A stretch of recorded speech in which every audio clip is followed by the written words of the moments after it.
If you're looking for an easy weeknight pasta that hits the spot with a little kick to it, why not make classic Pasta Amatriciana? It's quick, easy, and delicious. You start by rendering the fat from pancetta or bacon if that's what you have. While that's happening, crush some tomatoes by hand for the very best flavor and texture.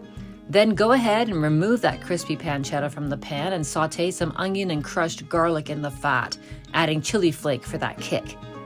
Add the hand-crushed tomatoes and let it all simmer together for 20 minutes with the lid off so it reduces a little bit.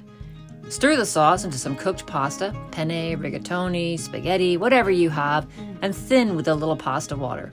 Add back the cooked pancetta along with some fresh basil or parsley. Give it a good stir in the warm pot. All you have left to do is serve it. Warm your pasta bowls ahead of time in a low oven or with some of the pasta water, then spoon the pasta into the bowls, grate some pecorino romano cheese on top, add a little more basil, and get ready to enjoy. It's quick, it's easy, and it can be your dinner tonight.